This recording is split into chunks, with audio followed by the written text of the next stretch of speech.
Welcome back mga ka-adventure at welcome sa panibagong vlog dito sa shop.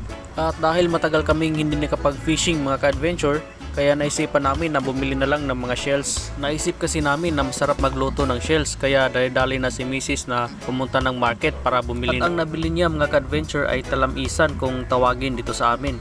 Sa inyo kaya mga ka-adventure, ano kayang tawag nito? At ito na nga mga ka-adventure, nilagyan ko to ng asin para lumabas yung kanyang mga kinain. At simple lang ang luto na gagawin natin dito. Lalagyan natin to ng mga gulay, tapos lalagyan din natin to ng gata. Ang gagawin nga natin dito ay igigisa natin to, tapos lalagyan natin to ng sabaw, tapos ilalagay natin yung gata. Pagkatapos nga nating mababad sa asin yung mga shells mga ka-adventure ay lalagyan na natin to ng tubig.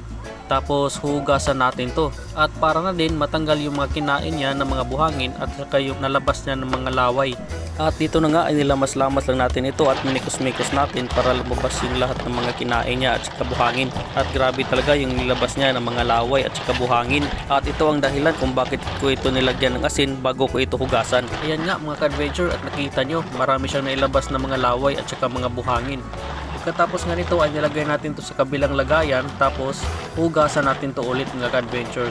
Ibabrush pa natin to para matanggal yung mga lumot na dumikit sa kanyang shell. At dito na nga mga ka-adventure, nilagyan natin to ulit ng tubig, tapos ibabrush na natin to. At ganyan lang kasimple mga ka-adventure kung paano natin hugasan yung mga shell.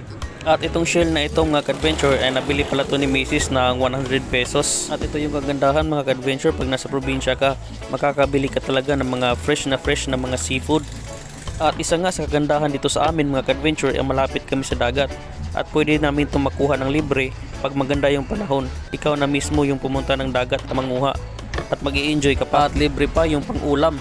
At dito na nga mga ka-adventure ay iniisa-isa lang natin to na ma-brush. Pagkatapos nito ay lalagay pa natin to sa kabilang lalagyan, tapos lalagyan natin to ulit ng tubig dahil hugasan pa natin to para makasigurado tayo na wala na talagang natirang mga buhangin at saka lumot na dumikit sa kanyang shell. At ito na nga, at tatapos na natin ma-brush ang mga shell mga ka-adventure. So ilalipat na natin to sa kabilang lalagyan mga ka-adventure dahil hugasan na natin to ulit. At ito na yung final na paghugas natin. At ito na nga mga ka-adventure ay nilagay na natin ng tubig.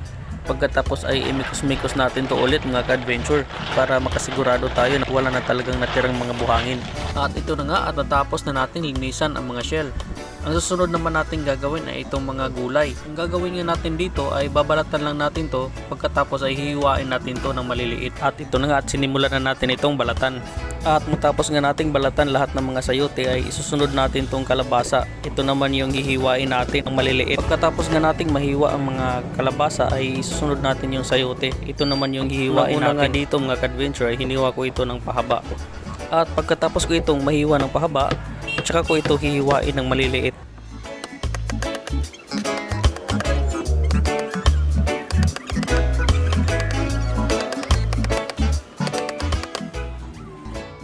At ito na nga, at natapos na nating hiwain lahat ng mga gulay. Sunod naman natin gagawin ay i-ready na natin ang ating mga aromatics. So simple lang yung ilalagay natin dito na aromatics. Sibuyas, luya at saka bell pepper para bumango ang ating niluto. At dito na nga, at dinikdik ko lang ang luya para lalabas talaga yung kanyang katas at saka yung kanyang bango. At matapos kong madikdik ang luya, isusunod natin ang bell pepper. So hihiwain lang muna natin to. Tapos tatanggalin natin yung kanyang mga buto. Tapos saka natin hiwain na maliliit. At ang susunod nga nating hihiwain ay itong sibuyas.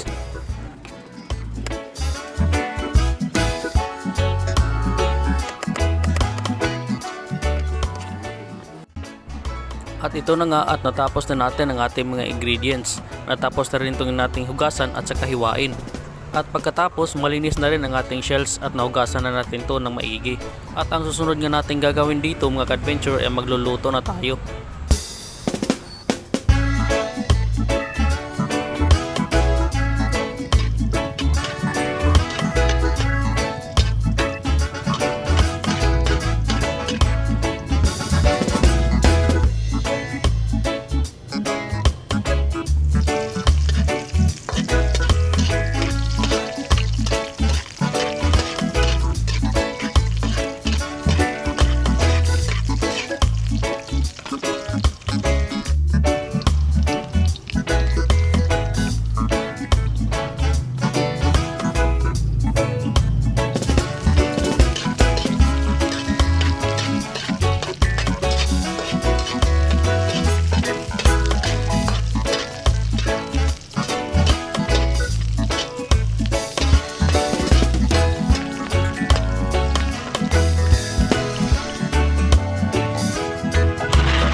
hanggang dito lang muna ang ating video. Maraming salamat at thank you for watching. Bye bye.